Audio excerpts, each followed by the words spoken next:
Alrighty, hosses, welcome back, and in this video I'm going to show you how to perform calculations on dictionary values rather than the keys. And if you guys are like, wow, that sounds incredibly boring, I am probably never going to need this, check this out.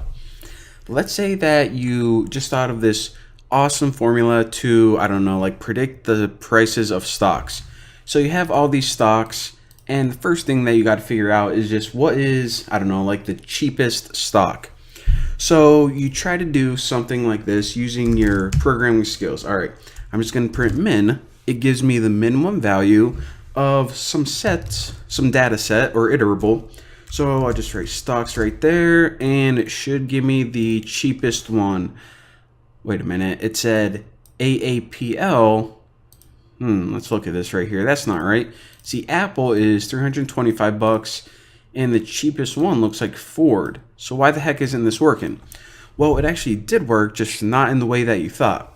See, by default, whenever you're running these calculations on a dictionary, it's going to look at the key rather than the value. So this is the key, and this is the value.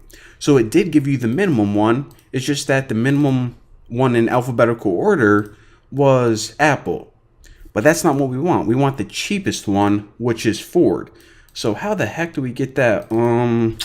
Stocks? No, not. Let's figure this out. All right. So we can't just sort it the default way, or else we don't get what we want.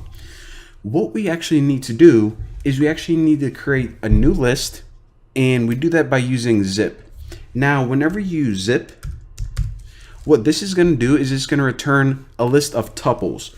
So what we can essentially do is anytime we have two lists, we can essentially zip them together. So what we're going to do is we're going to get a list of these values and a list of these values, and we're going to tie them together so the value is first. So essentially what we end up with is something like this.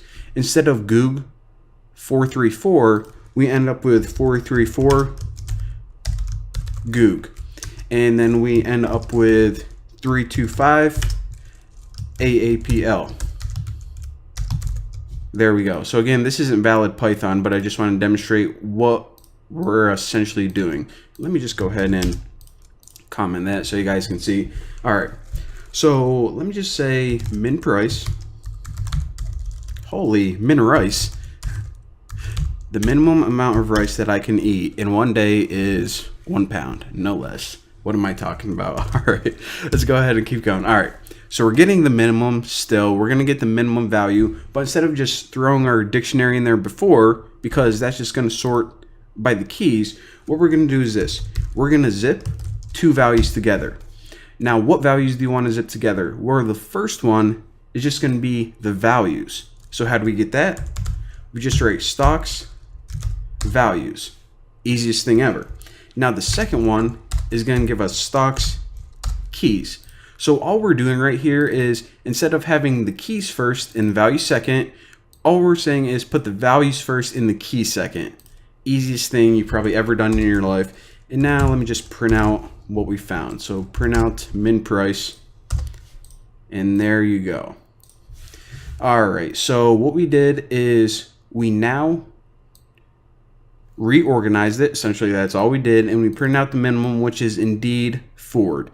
So there you go. That, ladies and gentlemen, is how you perform custom dictionary calculations on the values rather than the keys. You can go make millions with your incredible, awesome stock formula now. I'm going to keep making videos, so I'll see you guys next time.